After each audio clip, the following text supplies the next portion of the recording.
And then she'll dig in on how we're mapping to our objectives specifically for fostering sustainable use cases. Then Jordan's going to pick up on what we're doing to be the blockchain people know and trust, namely in our marketing and communications efforts and in our broader legal and regulatory engagement. And then lastly, Justin's going to close the show with more about the network's growth metrics and our technical work. We'll of course have time at the end for Q&A, so feel free to submit questions throughout the presentation, specifically into the Q&A tab that you should see on your toolbar. And with that, I'm very excited to hand the show over to Danelle Dixon. Hi, everyone. Thank you so much for being with us here today. I look forward to this every quarter. It's an opportunity for us to share with our ecosystem and community how far we've come in just a few short months. So I want to start, as I usually do, with a reminder of our strategy. At the start of Q1, we published our roadmap for 2021. In it, we outlined our vision for the year and our plan to achieve it. We focused on some specific measurable objectives to guide the work. So our 3 strategic pillars, they haven't changed. We put them together in 2019 and we re-looked at them last year and decided that they still fit for where we want to focus. They're supporting the robustness and usability of Stellar, helping Stellar be the blockchain people know and trust, and fostering and developing sustainable Stellar use cases for cross-border payments and securitized assets. So we mapped out unique and specific aims for each under each pillar. And not surprisingly, as I think I've said before, all roads lead to growth for Stellar in 2021, with each pillar anchored around growing Stellar in meaningful ways, and also growth of the number of entities building on Stellar. So growth of relevant transaction volumes on Stellar and growth of the number of people that know about Stellar. These are all really important metrics that we focus on. So because transparency is such an important value for SDF, it isn't just a matter of putting the roadmap up, but also we want to share our progress along the way. And that's what this quarterly call is all about. To make sure you're aware of what we've accomplished and how we're tracking on our commitments. And the TLDR for Q1 and this review call is that not only are we seeing the network grow on all measures, but we also have some really important deliverables out the door to drive that growth. And even better, we built and strengthened relationships across our ecosystem and beyond to drive more progress for the rest of the year.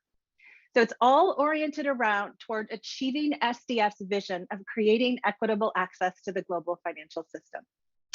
So let's start looking at the amazing work we've done on each of these pillars. I'm going to start with the conversation with a look at what we've been doing to foster sustainable use cases on Stellar. So if you were paying attention to anything that we were talking about at this last quarter, you almost definitely heard us talk about the launch of Stellar USDC. It was really exciting for us. That's because it's one of the most meaningful ways SDF worked to foster sustainable use cases this quarter.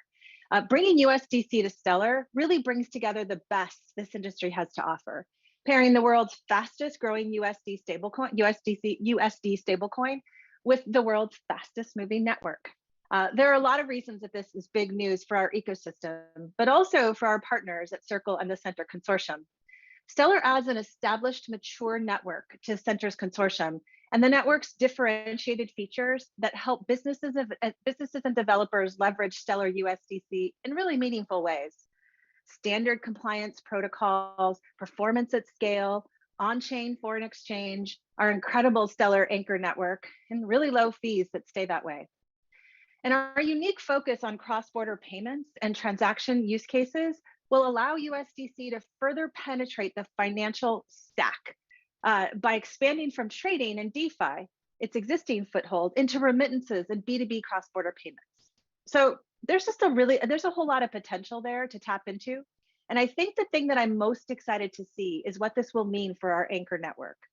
Given USDC's strong position in the market and the important use cases that rely on digital dollars, anchors are eager to provide access to USDC and expand where it can go. So the benefits? Well, businesses can now expand into markets they never had access to before, thanks to these anchors. And users can also send payments on an international scale with unprecedented speed and low costs. The more anchors that support USDC, the more liquid and the more global USDC will become, and the world's financial system will connect to a degree that we haven't yet seen. So Q1 saw that first go live moment which has opened the door to all of this opportunity. And now the work continues on getting businesses up and running with the on and off ramps and additional integrations that will take this to the next level. We've got some things lined up, and I look forward to sharing them with you as they come to fruition in Q2. So I can't move on though before saying what incredible partners we've had with Circle, and that we really admire the work that they've done to ensure that USDC is the leading digital dollar stablecoin in the world. Having USDC on Stellar brings confidence and reputability to those looking to transact on the network. The relationships that we've developed with this partnership really set the stage for how this technology grows into the mainstream. And the kind of relationship building has also been an important focus for us in Q1 on the path to fostering sustainable use cases. So relationships with consulting firms, for example, a group we targeted in our 2021 roadmap, that's one of the areas that we focus. At SDF, we believe consulting and technology firms, large, small alike, they're going to play a critical role in driving blockchain adoption. Just over the last quarter, the industry has seen a number of significant moves towards mainstream adoption of digital assets in the wider economy. This includes institutional firms that are supporting investments into digital assets, fintechs, and then larger consumer-facing firms enabling end user to interact with such assets. And more countries announcing explorations of central bank digital currencies, CBDCs, and digital assets. This shift into the mainstream is likely to come in two forms. Privately, via large enterprises adopting digital assets for cross-border payments and broader access, and then publicly via central banks issuing CBDCs. So consulting firms are going to be key in onboarding these entities, and we already see that they are. So in Q1, the team has developed and begun a concerted effort to coordinate more tightly with these firms, meeting with large firms as well as some smaller firms who specialize in onboarding clients into Stellar. To help lead this effort, SDF onboarded a full-time role with the business development team to run these types of relationships and ensure that the Stellar network is top of mind in the drive for mainstream adoption. And speaking of digital asset strategy, at the country level, at the start of Q1, we'll get the slides back up in just a minute. At the start of Q1, we announced our partnership with the Ukraine Ministry of Digital Transformation. Together, the Ministry of Digital Transformation and SDF are working to develop a modern virtual asset market infrastructure and enhance Ukraine's status as an innovative digital country in the financial market. In this capacity, SDF was busy during Q1 collaborating closely with the ministry and its national counterparts, as well as large financial institutions in the country, to increase awareness of Stellar and map out our next steps, including a webinar that's scheduled for spring 2021. And lastly, we've been in close collaboration with Franklin Templeton as they've prepared to pilot a tokenization platform on Stellar. They're also planning to run nodes within the scope of their engagement with the network. We're really excited about that. So there are other ways that we're working towards fostering use cases through relationships, and that's by supporting new and existing companies building on the network through the Enterprise Fund. So in Q1, we surpassed our goal of having at least one investment per quarter. That was what we wanted. But we made 3 for a total of 6.5 million. While the profiles of these investments are quite varied, they're based in different geographies, focused on different use cases, but they each hold great potential to fuel growth of Stellar. We started the year off with Wire, a leading blockchain payments company. The investment will facilitate their integration with the network and enable Wire's world-class payments API to support financial applications to the Stellar ecosystem.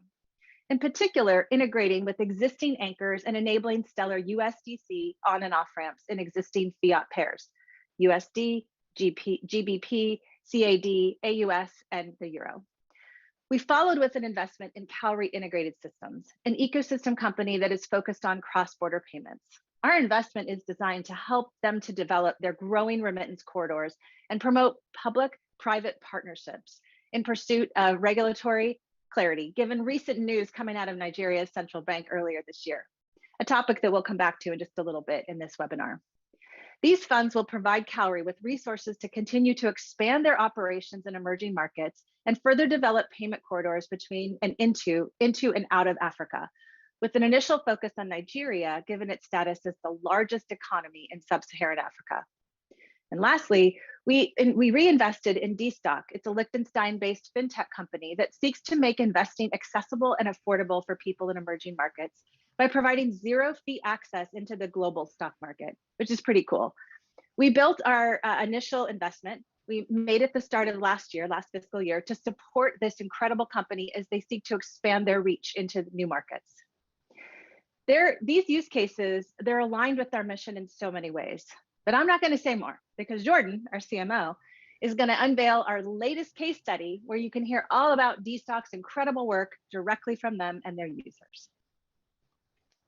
Cool. Thanks, Danelle. Really excited to be here with everyone today to talk about what we're doing to make Stellar the blockchain people know and trust.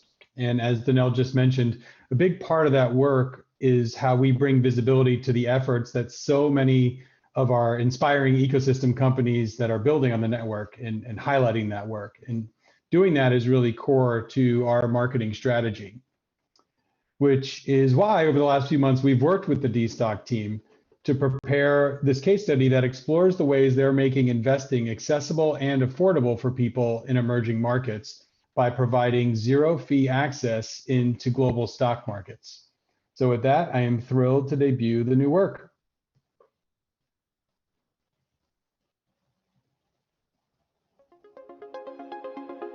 We wanted speed, we wanted low transaction costs, and we wanted to enable users to trade peer-to-peer on a global basis. And we found the Stellar blockchain which provided all of those things.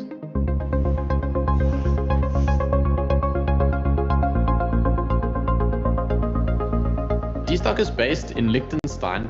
Liechtenstein is a very beautiful country. It's in the mountains. You've got a river and there's a castle. It's very innovative towards capital markets and blockchain in particular. And it is a fantastic place to do business. At DStock, we have a range of products. We have a DeFi app that is making investing easy for people in emerging markets.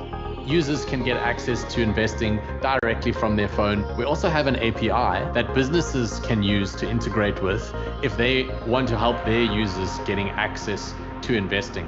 And if they want to abstract away a lot of the complexity of investing and just have a simple way to offer new products to their existing user bases. Historically, if we look at investing, most wealth generation that's happened in the last 100 years has been from people buying shares of companies. And for people in emerging markets, they might not have the same types of opportunities that someone in, say, America does when it comes to growing their wealth. You have to externalize your funds, and then you have to go through an external broker, and those brokers usually have high minimums, high fixed fees, and they only make the investments viable at a much larger scale. So not really for retail investors like myself. We built our app with first-time investors in mind. And for them, it's very important to have a good user experience, for things to be as simple as possible and as fast as possible. How it works is we buy shares in Europe. We then tokenize them on the Stellar blockchain. Those tokens are then able to be traded directly on the Stellar DEX, which is a decentralized exchange. It's something that doesn't really exist in a lot of other networks. On the DEX, users can post offers for buying and selling of assets, and those offers are floating around the whole world, and they can be matched at any point in time, 24/7, at very low fees and very efficiently. We are seeing a lot of demand coming in for our app from emerging markets, where we reached around 25,000 downloads in the first quarter, and we have about 10,000 monthly active users. We're also seeing 100% month-on-month growth in the average account size of the users on the platform, on the app. DStock has enabled me to invest in international companies, which I could never do before. And now I'm also investing or buying small stocks, which I could never do before until now. The investing is going to get me to where I want to be. It's going to get me to a greater career. It's going to put me in a position where I get to work on my own time and choose what I want to do in life. DStock plans on continuing to grow on Stellar by focusing on making our services and our products available in as many countries as we can, as well as onboarding as many meaningful B2B partners that already have large existing customer bases. through both of those motions, we aim to grow our business in a very meaningful way that is improving financial inclusion across the world.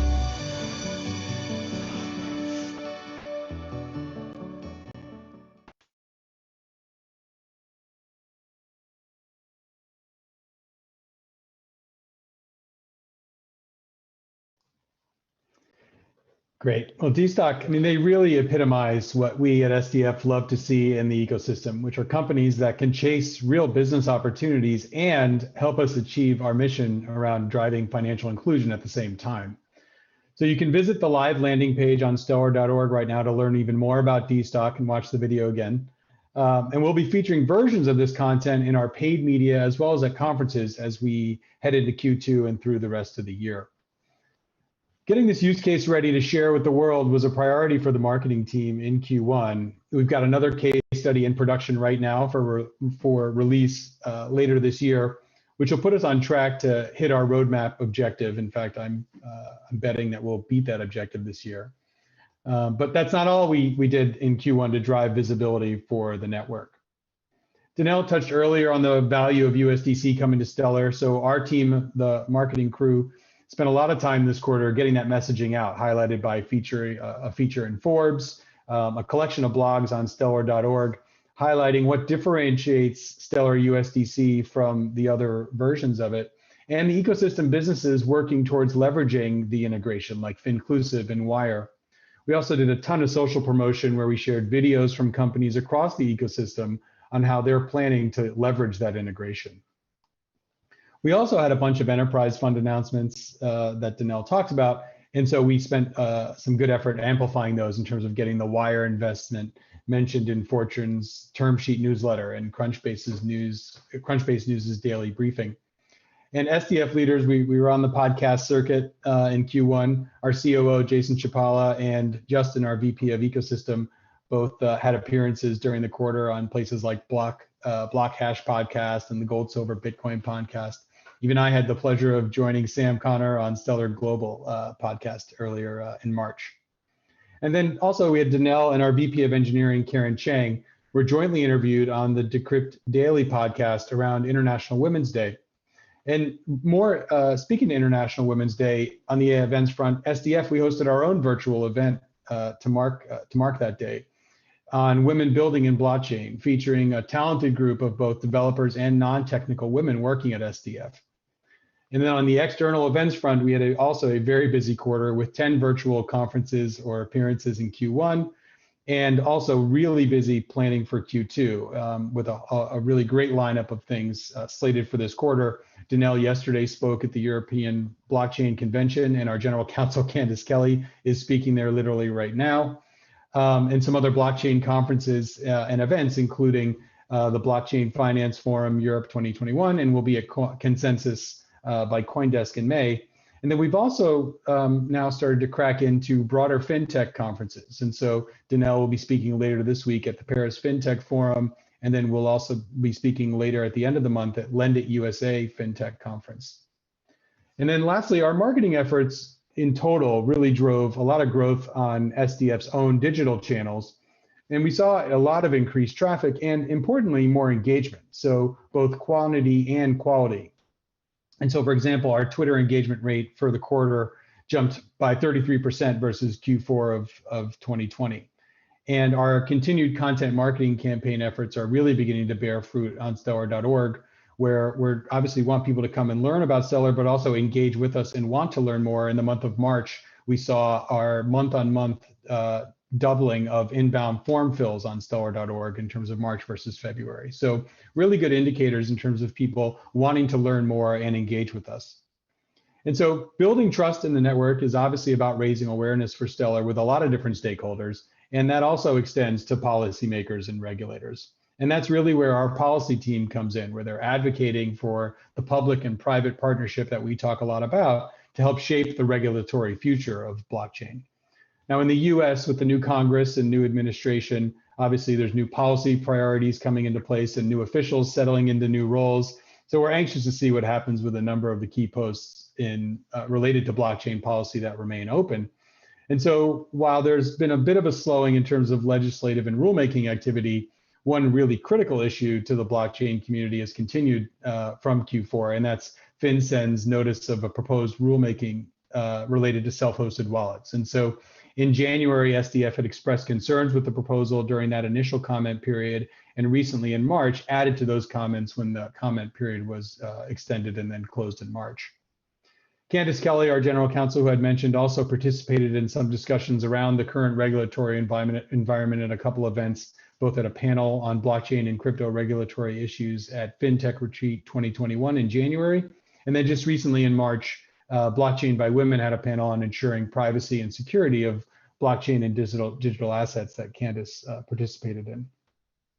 And in general, our policy team has kept up its ongoing communication with key stakeholders. That's everyone from FinCEN to the House Financial Services Committee, the Senate Banking Committee, and even the US Department of Commerce. And we continue to advocate for legislation that will bring regulatory clarity and flexibility that blockchain innovators need in order to grow and thrive.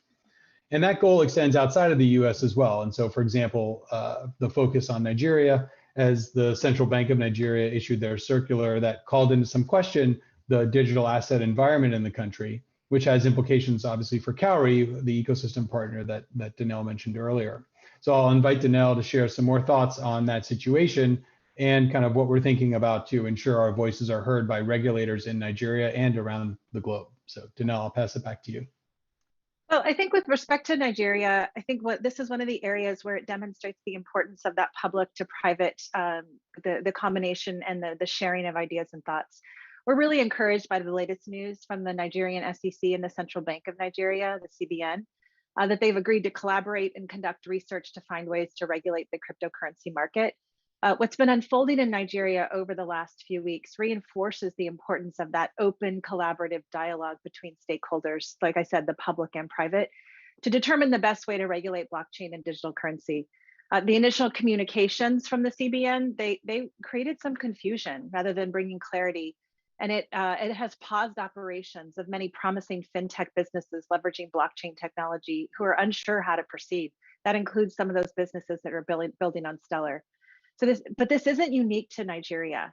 So at the end of last year, we saw the Financial Crimes Enforcement Network, FinCEN, here in the US, push out a rule proposal that would significantly impact the virtual currency landscape.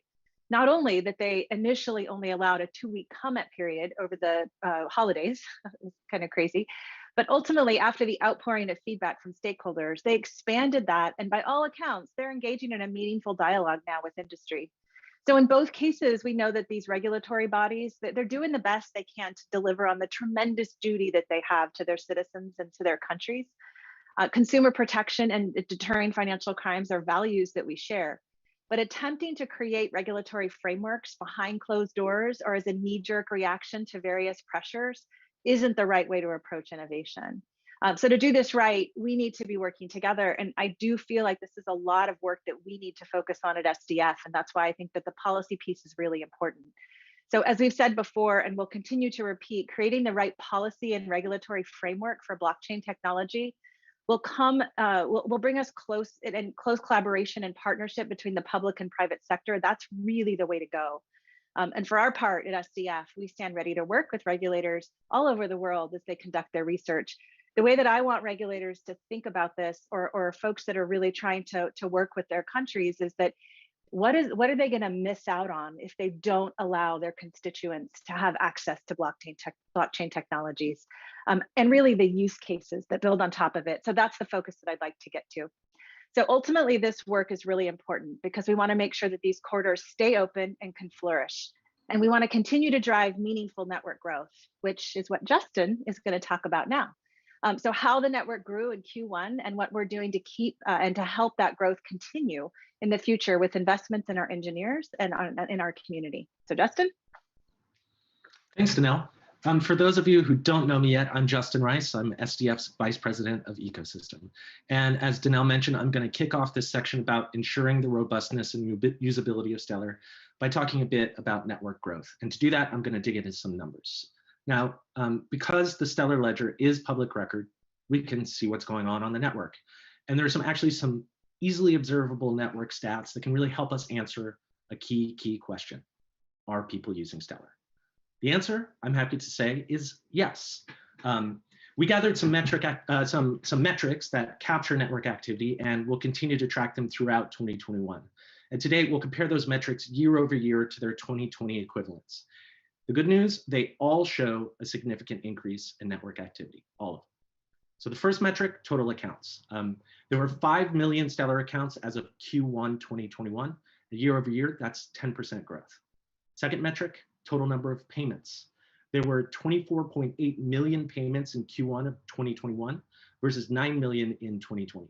And that means that the number of payments grew by 160% year over year.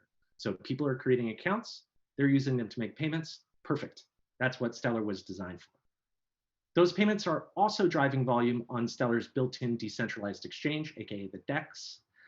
So average daily DEX volume, it surpassed 10 million lumens worth per day in Q1 of 2021, which is a big leap from 2020 when the average daily DEX volume was about 3.4 million lumens worth per day. So more DEX activity, that means more currency conversion and more things like destock, giving people access to tokenized assets. So now finally, what about raw network activity? Well, so quick aside, in Stellar vernacular, functions that change the ledger, we call those operations. So a payment, that's an operation, a buy-off or operation. Operations, that's generally what people mean when they talk about transactions. Now, there's a slight distinction because on Stellar, the two words, you can actually bundle multiple operations into a sandwich transaction. But for all intents and purposes, when I say operations here, just picture transactions. So again, what about raw network activity? So to measure raw network activity, we can just look at the total number of operations, and the growth is quite solid. There were more than 270 million operations in Q1 of 2021 alone, which is an increase of almost 100% from last year. And what makes this really exciting is that the continued acceleration, it puts Stellar on track to outpace 1 billion operations per year, which is a lot. So all those metrics that I just mentioned, they indicate a big increase in general network usage. But to round out our view, we also wanted to home in on use cases that speak to SDF's mission to connect global financial infrastructure. And so we started tracking what we call relevant assets. Relevant assets, these are assets that are tethered to real financial instruments, and most of them to fiat currencies such as euros, US dollars, or Argentinian pesos, but they can also include things like the stocks that Destock offers. So by focusing on these relevant assets, we can get a sense of how well Stellar is connecting global financial systems. The growth here is actually, to me, astounding. So last year, 49 assets qualified as relevant, and the total volume of relevant asset transactions for Q1 was around $9.6 million. Now, since then, there's been a big jump. In Q1 of this year, 79 assets qualified as relevant. There are almost $280 million worth of relevant asset transactions. That's a whopping 2,798% year-over-year growth in real-world, cross-border, and cross-currency transactions. So the last set of metrics that I'd like to look at today, they measure the decentralization of the network. So given the important role that decentralization plays in the health and success of the network, we continue to monitor the number of nodes and to look at the amount of time it takes for those nodes to apply a transaction set and close a ledger. And let's start with that ledger close number on the right. So it's interesting because even with the massive increase in network activity we've seen over the last year, the network continues to clip along and to close ledgers in a little over 5 seconds. So there's more throughput, there are more transactions, same ledger close time. The network is consistent, it's reliable, it's like clockwork. Overall, decentralization of the network is also fairly consistent with last year. So there are the same number of tier 1 validators. And again, those are nodes that have a high level of network trust and that are essential to network health and resilience. There was a slight dip in total nodes that participate in the network. So why that slight dip? Now, as many of you know, last week, the decentralization of the network was put to a real test when the SDF nodes temporarily went offline. The same issue that affected the SDF nodes, it also affected several other nodes on the network, hence the dip. The temporary downtime, it actually happened in Q2, so it's kind of outside the scope of what we're covering on this call, but we do want to address it, particularly since we're talking about the health and decentralization of the network. So first, let me say, we're still learning from what happened last week. We anticipate sharing more details as our investigation continues. But the key takeaway, even though the SDF nodes were temporarily offline, the Stellar network itself, it continued to operate. And I'm just going to repeat that, right? Even though the SDF nodes were temporarily offline, the Stellar network continued to operate. It continued to process transactions. And the fact that it did, it actually kind of proves a point that we've been making over and over again. The network is robust enough to persist even without the SDF validators. Now, at this point, the issue that caused the SDF nodes to go offline, we've dealt with it, and it was actually quite remarkable how that happened, and also how quickly that happened. Because to fix the issue, SDF engineers worked in collaboration with the entire ecosystem of validators to roll out Protocol 16, which is the software that contained the fix, and to upgrade the entire network in record time. I just want to point out, SDF cannot do that alone. Validators have to approve network upgrades, and in this case, every single tier 1 validator pitched in, as did the vast majority of node operators on the network in general. So, when you're working with software, you're going to hit some bugs. That is inevitable. But what we know from last week's experience is that and again, by we, I don't just mean the SDF, but I mean the entire ecosystem of Stellar validators, we have what it takes to react quickly to fix problems. And we've certainly become a stronger network as a result. So if you want to find out more about last week's issue, there is additional information on our blog and our Protocol 16 upgrade guide. And we'll continue to update both those resources as new information comes in. But for now, I'm going to get back to what we did in Q1 2021 to ensure the robustness of the network. The biggest step forward was the release of Horizon 2.0. Horizon is the Stellar API, and it's what most people use to interact with the Stellar network. It allows you to submit transactions and to query network data to find things like account balances, right? So anyone can run their own Horizon to access the network. And this release is actually a major milestone that makes doing that a lot easier. It improves Horizon reliability and performance, and it enables both large organizations and also solo developers to deploy Horizon with fewer resources, under looser constraints, and with far more flexibility than ever before. And that's because, and I'm going to get technical for a second, that's because prior to Horizon 2.0, you had to couple Horizon with a standalone instance of Stellar Core to get transaction metadata. Horizon 2.0, on the other hand, it runs a little mini Stellar Core as a sub-process. We call it captive core. That has some big advantages. One, the optimized captive core can process transactions in memory, meaning disk space requirements are really vastly reduced. Two, ingestion is faster, meaning the Horizon database can be rebuilt a lot more quickly. And three, there's no separate Stellar Core instance to manage, meaning no more database requirements for Stellar Core. Now, again, I realize that was fairly technical, but the gist, Horizon is more usable, organizations can deploy it more easily, and that makes the network more robust. So along with Horizon 2.0, we also released V1 of the Stellar ingestion library, which does the heavy lifting of decoding the blockchain so that developers can write custom software that talks directly to the network. And for both these developments, we're very excited to see how they increase network resilience and also how they empower developers to build innovative products on top of Stellar. So in addition to these big software releases, Q1 also saw some major progress in the continued development of standards that allow Stellar to keep moving forward, SEPs and CAPs. SEPs, short for Stellar Ecosystem Proposals, are specifications that allow ecosystem participants to build extra network infrastructure so that they can interoperate easily to facilitate multi-party transactions. CAPs, the cousin of SEPs, short for Core Advancement Proposals, are technical suggestions for changing the protocol itself to expand Stellar's functionality to meet ecosystem needs. Together, these two things, CAPs and SEPs, they're a good indication not only of where Stellar is now, but also of where it's headed next. And Q1, we saw some major improvements to existing SEPs, as well as the acceptance of 2 new CAPs. And these proposals, they both increase transparency to help Stellar be the blockchain people know and trust, and they foster real-world use cases by simplifying cross-border payments and making the issuance of securitized assets on Stellar easier than ever. So let's look at a few highlights. One, based on the transparency standard that was set by Center, who published monthly third-party audits of USDC reserves, the Stellar information file, aka SEP1, was amended to include an attestation of reserve field. So now issuers of fiat-backed assets, they can create a definitive link between their on-chain assets and reserve attestations. 2, after several rounds of iterations, SEP6 emerged as the standard for API deposits and withdrawals. It also saw a bunch of usability improvements, and it now supports claimable balances, which are a feature that was introduced in Protocol 15. And 3, SEP10, the Stellar authentication standard used as part of a lot of transaction flows, it added client attribution and also saw improved clarity and a streamlined flow. So together, those two, SEP6 and SEP10, they really allow wallets and anchors to interoperate to approve customer deposits and withdrawals in a way that complies with local laws and regulations.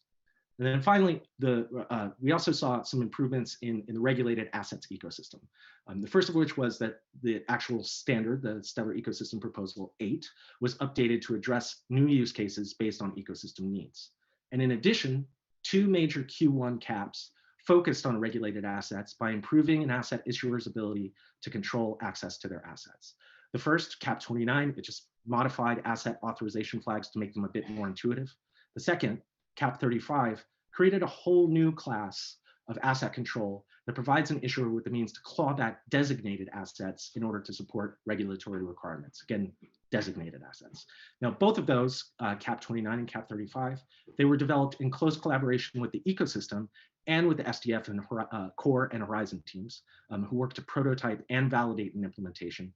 And both add functionality that makes the issuance of regulated assets on Stellar easier than ever. They're also slated for the next protocol release, which we'll talk about next quarter. So SEPs and caps, they come about based on feedback from businesses building on Stellar, and they evolve in part based on input from the broader Stellar community. And that's where I'd like to end today, with the broader Stellar community. So Stellar is home to a super motivated community of startups and developers and enthusiasts who are working together to build the future of finance. This quarter saw continued community engagement and growth, much of which was due to the effort of community-run organizations like Public Node, a 501c3 that maintains Stellar infrastructure and publishes a ton of educational material, and Stellar Global, an ever-growing Discord server that is home to general, regional, and developer-focused discussions. But to help foster that community, SDF also has several ongoing initiatives aimed at supporting new projects and educating developers, and really encouraging any and all to participate in the discussion about Stellar. So some highlights from Q1 2021. First, the Stellar Community Fund, an open competition that awards Lumen grants with input from the greater Stellar community, saw record participation this quarter. 58 projects entered, and after a month of deliberation, the nomination panel narrowed the field to 8 finalists. So the goal of this round is to support businesses building long-term projects with real-world impact. And each of those finalists has a proven track record and a well-defined plan to build and scale a product or service on Stellar. Development also began on an educational support initiative, which will work with colleges, universities, and other blockchain-focused educational institutions to introduce Stellar to the next generation of developers and business leaders. And finally, Stellar Quest, the second series in the gamified intro to Stellar that teaches people about the technology through hands-on coding challenges. It wrapped this quarter. And at this point, over 500 developers have completed challenges. And since it's evergreen, that number continues to grow every day. People are still going through Stellar Quest 1 and Stellar Quest 2. We also completed development for the bigger, better Stellar Quest 3, which we will launch in early Q2. And I'll tell you about next time we have this meeting. So these initiatives, they help support the thriving Stellar community, which hand in hand with the network, it continues to grow year over year, and to do so in a way that I personally find inspiring and motivating. And that feels like a good place for an end to our program content. I'll turn it back over to Lauren for the question and answer. Thank you, Justin, and thank you, Danelle and Jordan, for that wonderful presentation. It is now time to take questions. Thank you to many of you who've already submitted some, so we'll have a few to get started. But again, you can submit your questions into the Q&A toolbar, and we will try to get to as many as possible before we have to wrap the call. So the very first one that I want to kick off here with, Danelle, I think this is probably for you, which is, what are our priorities for Q2? What are we focused on? So it's hard to break down priorities every quarter because we have our roadmap, and you'll see there's a lot in there. But what we have just done, because we created goals for the quarter, and then we have all of the teams internally working on their OKRs, their objectives and their key results. The goals center around liquidity and ensuring that we have improved liquidity on the DEX. You guys keep talking about it out there. We listen, we hear, we're working on it. Our community is working on it. There's a lot going on in the dev channels with respect to this issue. And then there's a lot going on in terms of thinking at Stellar and work in the engineering teams, as well as in our teams that focus on liquidity. So there's that. And then the second one, I think, as the priority is really focusing on use cases. And you can sort of wrap it around USDC and the fact that USDC is now live on Stellar and has been for most of Q1. And in Q2, we really want to see these use cases being built around that particular asset, as well as the rest of the assets outside of the US. But we think that if we can bring more volume to that asset and create more network effects, that's what use cases can do. So I say those are the two top ones. We also have, I'll just tell you, an internal goal for SDF to focus on diversity and inclusion within the organization. And that's really an important component for how we work, and frankly, what I like to focus on and how we care about one another and bringing a lot of different perspectives into the organization. So that's another goal for the quarter, but the other two are probably the two that you were focused on. Thanks, Danelle. This next question I've got here for Justin. Everyone seems to be talking about NFTs. What's happening with NFTs on Stellar?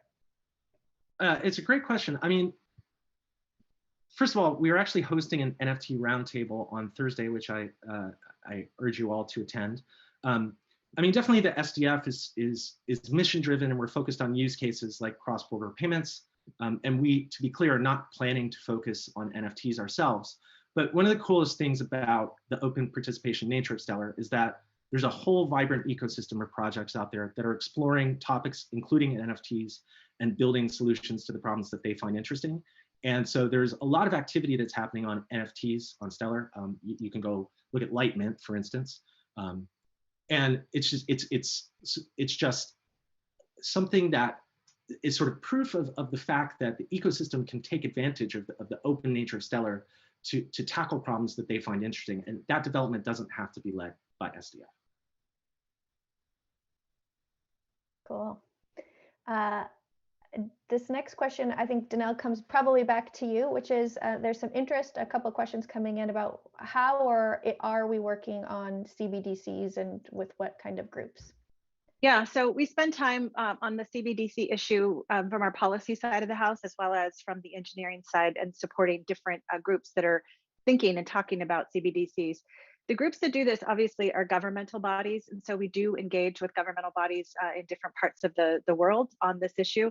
A lot of this comes also from those consulting relationships that we talked about. A lot of governments reach out to consultants, and so having those consultant relationships and us talking about how useful Stellar is for CBDC and the interoperability potential with respect to it. And then non-governmental organizations, so NGOs, we spend a lot of time on policy, really addressing questions around how they should be going out to talk to other governments about these issues. And so it's kind of all across the map in terms of the folks that we need to pay attention to on this. And frankly, this is a topic that I love because it brings in all the time I get to say that public to private partnership, which is so important because CBDCs can be really, really valuable, particularly if they leverage the existing infrastructure that private organizations have developed. So I think that public to private, focusing on interoperability, making sure that it's not just, we would love them all to be issued just on Stellar, but we're very realistic that interoperability cross-chain is important too.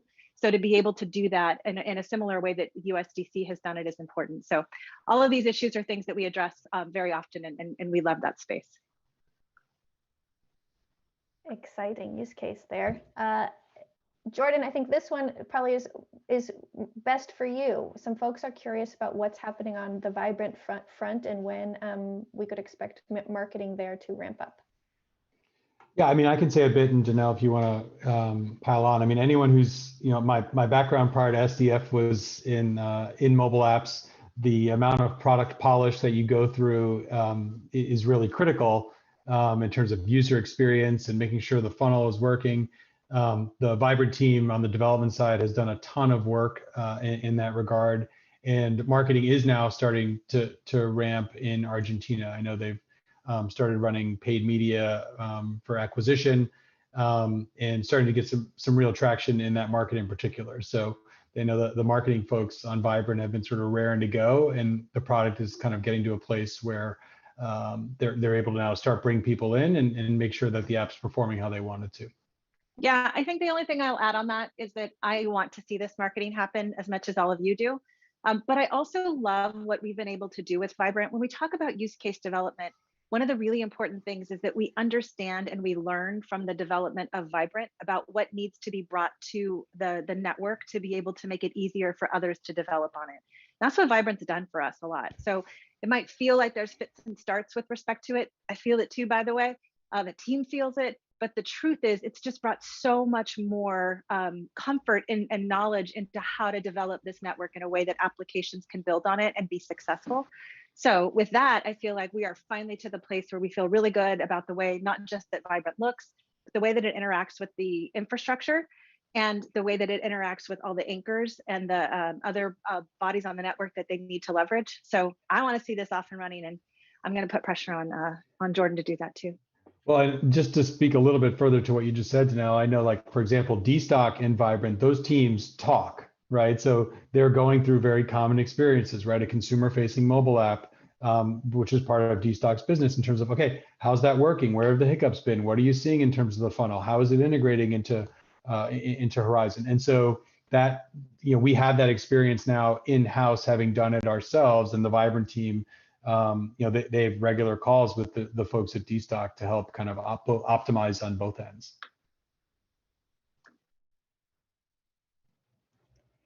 Okay, switching gears a little bit here, Danelle. Some folks, there were a few questions that came in asking specifically about SDF's funding and how we, manage our budget. So maybe you could give a little insight into our accounting structure and how we buy or how we sell lumens.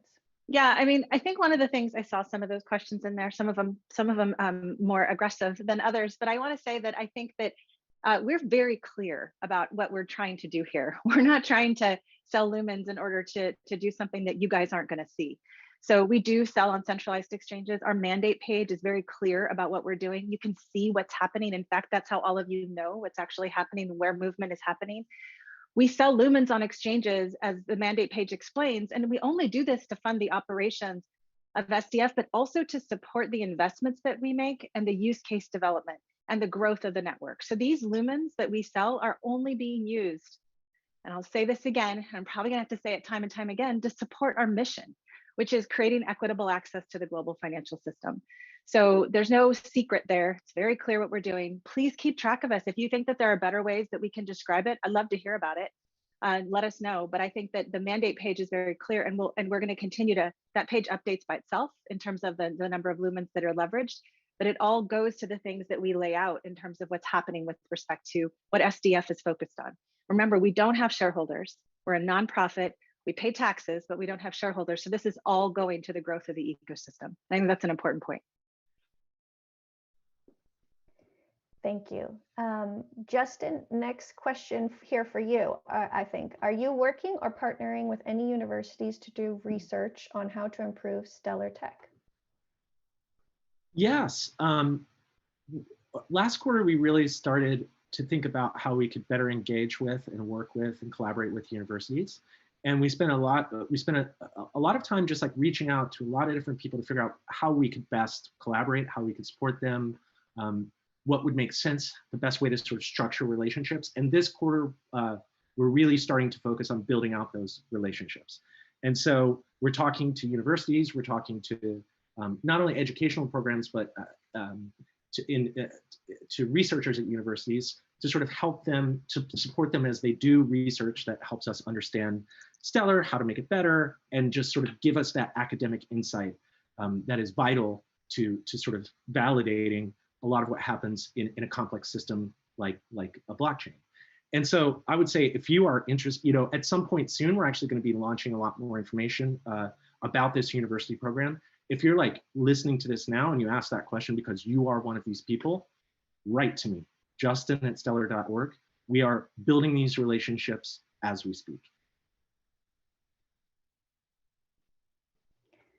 That's exciting.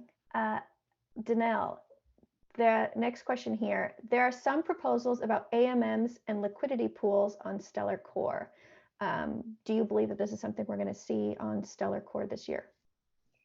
So what I love about this is that I'm on the developer thread, so I get the developer updates and like what ideas people bring to us. And they're not bringing them to us, they're bringing them to the community and the ecosystem. And that's where these came from. So absolutely, we are focused on this. Like I said, liquidity is a really important issue for us, and we're focused on that in Q2 and Q3 and probably Q4. So whether we'll see specifically liquidity pools and AMMs, I don't know the answer yet. But you can see if you're part of our developer network and you look and you go on that thread that there's a lot of momentum there and there's a lot of discussion there. and we respond to what's happening in the ecosystem. So we do our part to support. This wasn't our proposal, it wasn't our idea, but we can help to move it along. So this is one of the things we're focused on. Well, both of them, liquidity pools and AMMs, is one of the things we're focused on looking at. So I'm excited about the opportunity, particularly because it came from someone else who, it's always really nice to not get so caught up in what we know and to have other folks out there bring these ideas. So I think that it's one of the things that we'll continue to look at, among other things. I saw another question in here talking about layer 2 ideas. And layer 2 proposals, we're also looking at those. Those aren't focused so much on liquidity as they are on throughput. But we're definitely focused on that as well. And we have a team that's looking at that for Q2, and hopefully we'll have some resolution on a proposal for Q3. So these are things that we're excited about. It's so fun to see this kind of change and development in a network that's frankly as old as ours, because I think that you see this kind of thing in newer networks, but it's fun to see it in our network that's been around for a lot longer. So I'm excited about what we can do.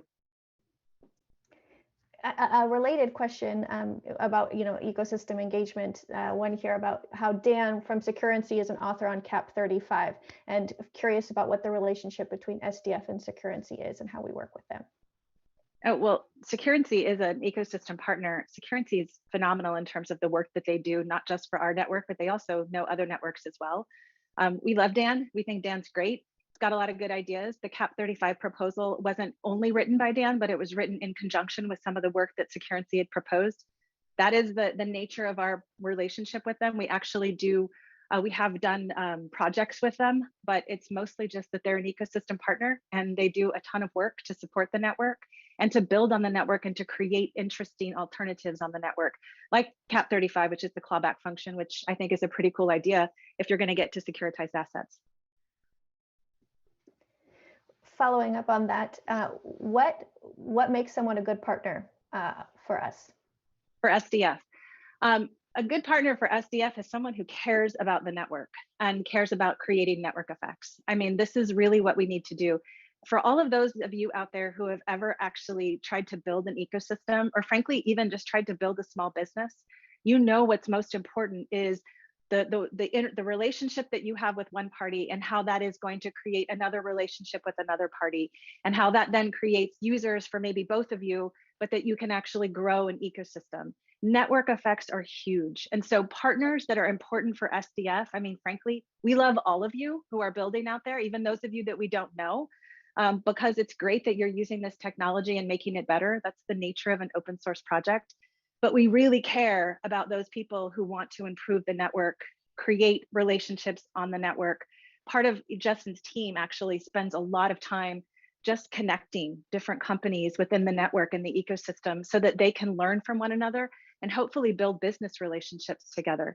So the perfect partner for SDF is one that's going to help us to increase the network effects for the network and to grow our user base and developers as well as consumers and businesses.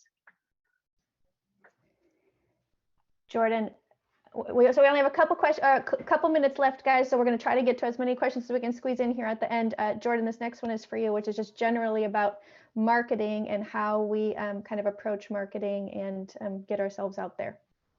Yeah, I mean, it's I think we sort of approach it in different ways. I mean, one of the things that's really unique about our space is we have a very wide range of targets, from sort of individuals all the way up to larger enterprises in terms of driving interest in Stellar as a project. And so what we do to reach out to those different targets varies. And so I know there's a lot of conversation, and had a good conversation with Sam at Stellar Global about kind of, hey, we don't see marketing, and a lot of it is not targeted at sort of the individual. I think we do also, our social media, which anyone can see and everyone does see. Obviously, we try and share as much as we can in terms of what's happening on the network. Things like this destock case study is not something that just lives on a landing page for people to come find. It's great when people do that, but when we start running paid media, whether we run it on Twitter or LinkedIn or through Google, we will be always kind of use case forward in our marketing in terms of like, look at what these companies have done on Stellar. And we think that's really the best way to drive what Danelle mentioned earlier, which is we're trying to drive network effects. And so by showing, look at what all these other companies have done and how Stellar has empowered them to do that. That's really kind of what we focus on from a marketing perspective. And we're building, our marketing team has grown significantly over the last 18 months. Our marketing spending has gone up over the last this year versus last year. We have a lot planned for 2021. We're starting our Meridian conversations in terms of trying to figure out how to navigate that in an even more uncertain world than last year. But I think we feel really good about kind of how we're going out into the marketplace, how we partner really closely with our business development team in terms of bringing on new partnerships. That's ultimately what we're trying to do, is not just drive awareness for awareness sake, but we're trying to drive awareness that can ultimately lead to engagement and then people building on the network. We have time for probably about 2 more questions, and I want to give Danelle here the opportunity to chime in on one that's coming in, just for any additional explanation you can give on last week's validator halt. Well, so I think Justin did an awesome job, not surprisingly, explaining what happened with respect to our nodes going down. It happened like at 2 a.m. my time. I woke up at like 4:30 and saw it and was like, oh my God, what is going on here? There was already tremendous amount of work being done to make this, to correct it from the SDF standpoint. So I think the question that I saw in there was focused on, what are we doing with respect to make this so that, am I proud of the work and what are we doing to make this better? I am so proud of the team and how quickly the SDF team was able to remediate the situation, because we couldn't actually just spin up a bunch of validators right away. We needed to understand why it happened so that then we could spin up the validators to make sure that that wouldn't happen again right away. So that it took a little bit more time than we would have liked, but we were very cautious in terms of how we approached that. So the validators were up and running within an hour once we actually started that process, once we figured out, once one of our developers internally, John Job, figured out what had happened. So I'm so proud of the team and how well they actually, we came together as an organization to really make this happen. The fact that the network continued to operate is exactly what the network is supposed to do. So for that, it was just validating, to use that word in that way. It made us feel like we've cracked this decentralization nut in the way that we had said we had done for time and time again. But we actually, it proved itself to be true because the network continued to operate, transactions continued to go through. Are there things we need to learn from it? Absolutely. We need to learn things about like Horizon. We want more people out there to be running their versions of Horizon, because there was a lot of reliance on our public API for Horizon. And so that way it actually did make it so that some folks who submitted transactions didn't get them through because they were using our public Horizon, which was down as well. So we want to see more Horizons out there. Justin and our other engineers internally had done a ton of work actually trying to get other folks to run Horizon. And also we need to be able to future-proof this in terms of understanding what we do, like what should we do when this happens, if this happens again, from an SDF standpoint. So these are things that, it's software. As Justin said, there are bugs. We don't like the bugs, but the outcome that the validators, that the rest of the network continued to run was a pretty remarkable outcome. And I don't think that that's something that we can ignore. I think that's something we should celebrate, and that we definitely do celebrate it internally. So we're looking to learn more from this, not just for our validators, but for others who go down. That hopefully doesn't happen, but if it does, we need to future-proof it, right? So that we can share that kind of knowledge out to the rest of the org. Sounds like we're going to have even more to talk about in Q2, not only about readout from that, but also a lot of the other exciting announcements that we anticipate. And we are at time, so unfortunately we can't take any other questions, but we appreciate you all being here. Justin, Danelle, Jordan, thank you so much for your time. Just as a reminder to everyone, we will have the recording available on our blog with a quarterly report that kind of recaps all of this for you to look at. So you stay tuned for that, and we'll put that out on Twitter soon. Thanks, everyone. And Justin is not being held captive. Or is he? No comment. Right answer. Bye, everyone.